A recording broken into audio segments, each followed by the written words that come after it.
Hello everybody, this is Operator. I just want to check back in with you, and we are going to do a video on the Bernardelli Gardone 22 short pistol. I've had requests for the breakdown on the gun again. We're going to go back over it. I've cleaned this multiple times. I have not shot it. I'll let it set for a while and then I'll clean it again. The gentleman that I'm borrowing this from, Fred, is kind enough to let me borrow it again. I've had it for quite some time and I should have already done the video. Quite some time means about 2 months. So I need to do this video and get it back to him because he's actually moved and I don't know where he lives. So this is going to be a little video on this to get this done so everyone knows what I know about these things. About the Bernardelli Gardone 22 short. I found the stamping on the side of it of 1952. I think it was 52. Yeah, it's 52. I'm just making sure it wasn't 59. That most of the production was done for that year, so I don't know if that's the actual production stamp or just when they started the production for that model. So I don't know if that's just the model year or the production stamp. We're going to go in and we're going to break it down. I'm going to do basically the disassembly and then the reassembly because I've had people ask about it and ask me how to break it down and put it back together because they inherited these guns from their parents or grandparents over the years and they never even shot them. So I wish I could do a video on the cleaning. I don't really need to on this gun. Basic cleaning applies. You can look up a YouTube video anywhere to do the cleaning. Now, I did use frog lube on this, and this thing works extremely well. It functions very well now. The slide moves like butter. The trigger pulls fantastically. And the firing pin doesn't stick anymore. So stay away from the petroleum-based oils with this because it's going to gum it up pretty bad. And even that it's a 22, that's going to make it even worse. I found that with the 22s that the frog lube, once you let it dry up and just wipe it off, that residue just comes right off of it. And you can just run a brush through the barrel and be done with it. It's just crystal clear.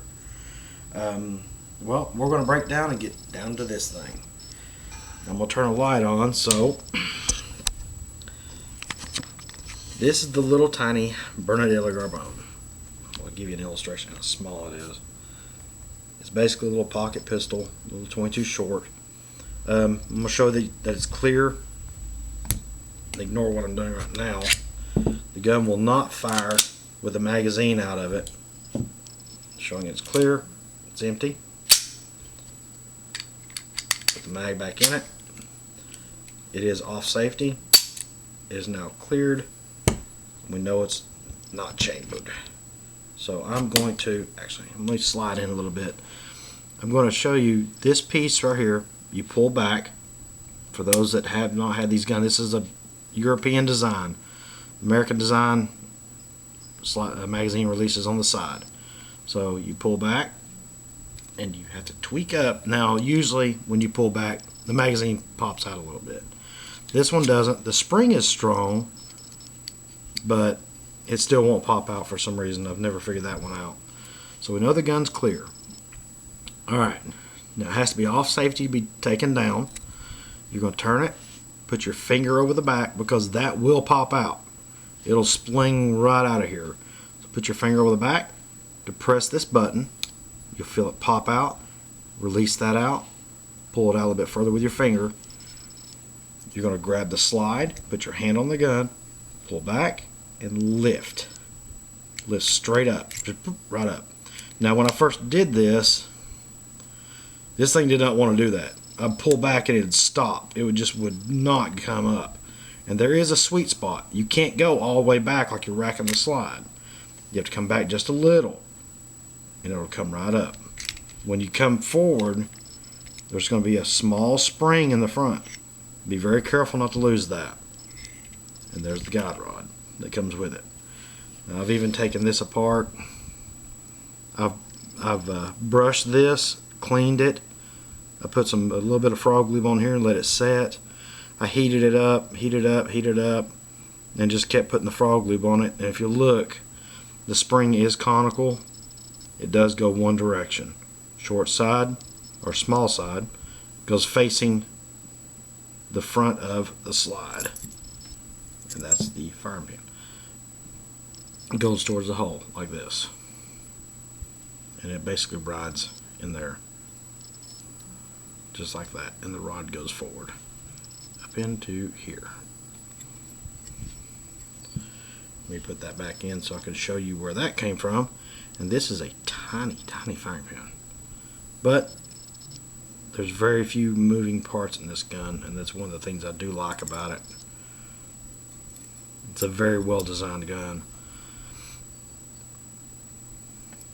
You can see the striker in there. Just pull it right out. I also brushed these parts inside and out. I just used a little bit of steel wool, cleaned them up, got the rust off of them. This thing was pretty rusty when I got it the first time, but if you look down in there, I've cleaned the slide up really good. It's not perfect, but it's shootable, and it's a good little gun. I like it. Still need to clean the facing up a little bit with some steel wool, but it'll be okay. This piece I have not figured out how to get out yet. I don't know if I want to. I don't know if I want to strip it down that far. I think what I would have to do is either punch pin it out or something. But this is the safety I was talking about. This little piece right here. If you look, I can press down on it. There's a spring in there that pushes against it. Well, down inside the gun, I don't know if you can see it or not, there's a little bar that goes back and forth. If I had my flashlight, which I should have, but I didn't, and my wife doesn't have hers down here either. Well, trust me, there's a bar like on a 1911 down in the very back. I don't know if you can still can't see it. Nope. Let's see here. Nope, still can't see it. Well, trust me, there's a bar down in the back of it. When I press down on that, that bar goes back against the chassis, back into the gun, and that allows the trigger to come back. But that piece does come out, so be careful with that.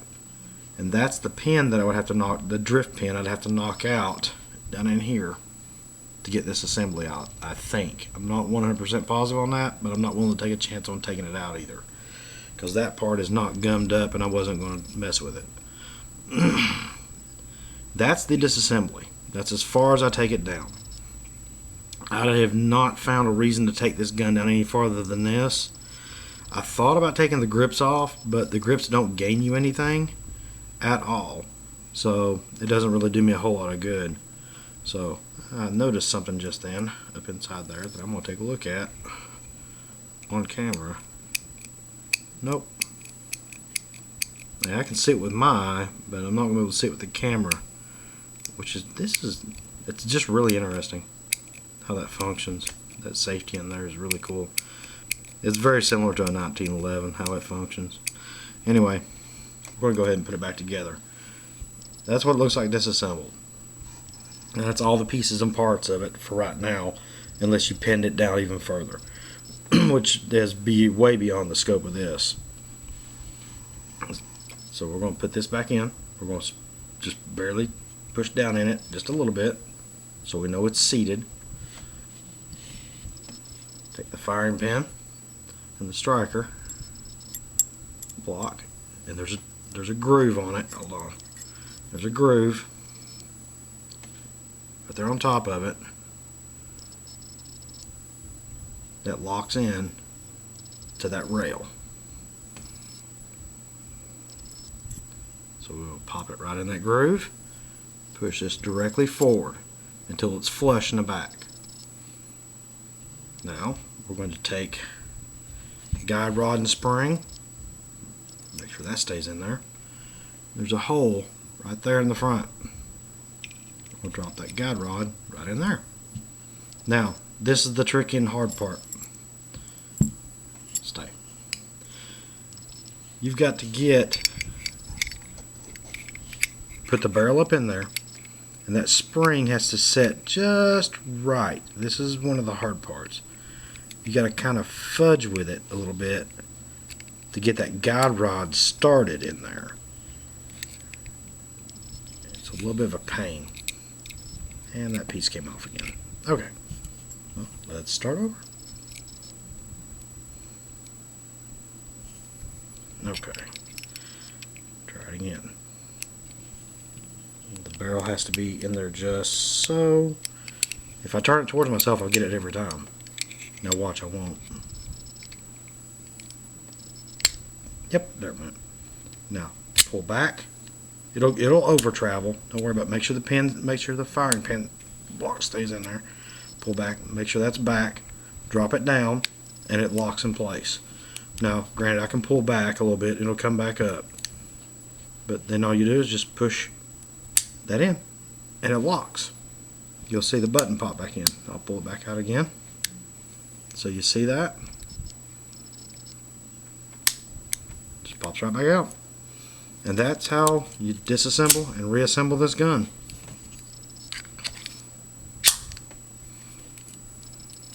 I've been tempted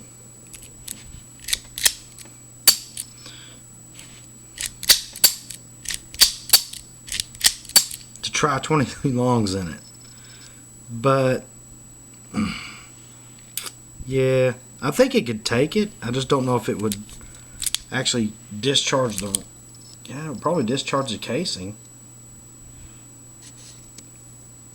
I may end up trying it. I don't know. We'll see. So let's go over it one more time real quick. You pull this out. Pop the pin. Pull it back. Pull back. Lift up. Slide it forward. There's your guide rod. That's pretty much disassembled.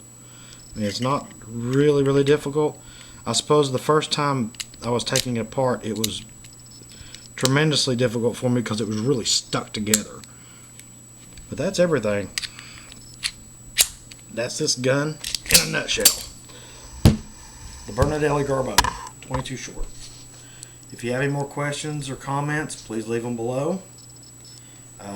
Feel free to like and share if you want. I don't make money doing this, so I'm just doing it for the fun of it and just so we can get some interest going and to answer people's questions. That way, like me, I ended up having questions about it too, and I had nowhere to find information for it. It was really hard to find any information for it. Nobody had videos on it, and the ones that I did find were not in English, so they didn't help me. So hopefully I can help other English speaking people, or even if you're not English, use Google Translate, see if it works. I know I try to use Translate on my videos, but no, it doesn't always work because of my very thick southern accent. So, well, everybody, thank you for watching.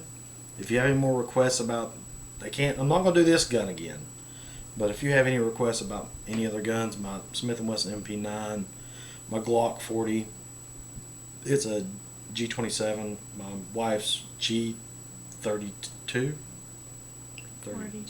42, yeah, the 380. Just leave comments below and let me know, and I'll try to get back with you as quick as I can. I know it's been a long time coming for this video, and I promised a few people, and I finally did this video. If you have any more questions about it, I'll try to take pictures of it and post them up to you if you need to. Well, everyone, I'm out of here. I want to thank Op's wife, sitting behind the camera, making sure that I'm making eye contact with you, because I'm not used to having someone film for me. I'm usually holding the camera myself, and I know when I'm holding it up to look at the camera, when I'm looking down, hold the camera down. Everybody, thank you. God bless, and be safe out there. The world's full of nuts like her.